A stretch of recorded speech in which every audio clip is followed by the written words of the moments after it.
In this lesson, I want to go over the finish on the freestyle stroke, and if there's one area where I see asymmetry with the best swimmers, it's on the finish. In saying that, quite often I see a perfect hand and then one hand that's in neutral or that has a little bit of flexion. So let me show you what I'm talking about. We went over the front end, the high set, the pull pattern underneath. Take a look at my wrist and my forearm right now. It's in a neutral position, but to set up the finish, I want my wrist to begin to hyperextend at the end. And this is hyperextension. So take a look at my elbow bend. I'm about 170 degrees, and my wrist is almost at a wrist joint lock position. In other words, if I was getting out of the pool and I'm pushing myself up, that's kind of the position that you have here, and it's more kind of a sweeping motion because the hand is accelerating back up towards the surface. A lot of good swimmers will say, there's no way I swim like that. And I'll say, take a look at the video underneath. And we should see this wrist hyperextension at the end. And quite often, because there's no surface tension, the hand comes out of the water, and we see the wrist go into flexion right here. And they'll say, no, I'm flicking my hand. That makes me go faster. No, it doesn't. It'll actually create more drag. So if you can think about hand is underneath your ribs, wrist goes from neutral to wrist hyperextension to near full extension at the end, and then the hand is coming out of the surface of the water, and it can go into flexion as I'm showing you right now to set up the recovery. So again, wrist hyperextension on the finish. I do lots of little crazy things with single paddles on this so you can get a feel for it. And we'll take a look at Kelsey in the water here in just a sec.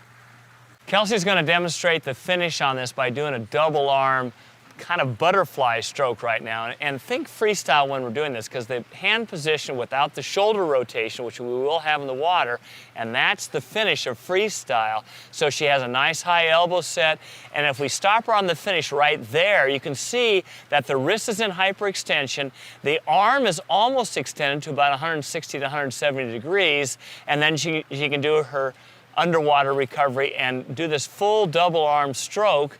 And then we can move to a alternating freestyle stroke. And we have one arm finishing, high elbow set, and let's stop it on the finish again so we can see the finish with this right hand right there.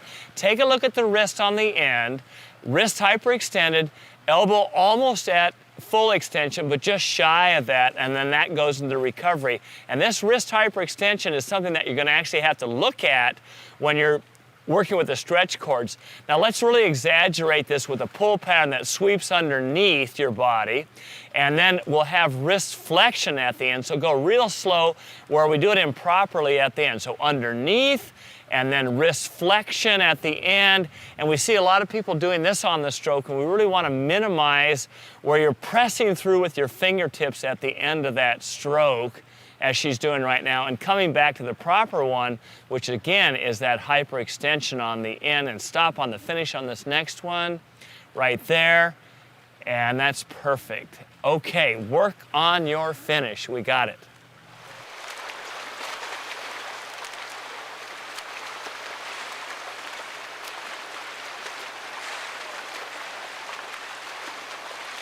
This finish, as Kelsey demonstrated, really finishes with a wrist hyperextension to maximize the surface area of your palm. And it's a critical area that I see with a lot of the advanced swimmers where they have one very strong hand and one weak hand. And typically we want to finish the hand in extension or in flexion, where you say, I'm going to apply a lot of pressure, so I'm going to flick my hand at the end, or I'm going to draw it out. But don't get confused on the finish by thinking I have to flick my hand at the end. Make sure that you feel that hyperextension. A very simple way to do it is just to back your butt up next to a wall, put your hands behind you on that wall, and now you know what that hyperextension feels like. We can move one hand out in front, do the doggy paddle, alternate paddles as I showed you, or Kelsey showed you in the water, and then you're gonna get a really good feel of minimizing the pressure with your fingertips, putting a little more pressure on the heel of your hand, and then you'll have a really solid finish. And what does this do? When you think of, geez, this last little bit, the last 10% of our stroke, it'll really help the front end, so you get a better handle on the front end for your high elbow set on the front end of your stroke. So they work in harmony. You have to have a good finish to have a good freestyle.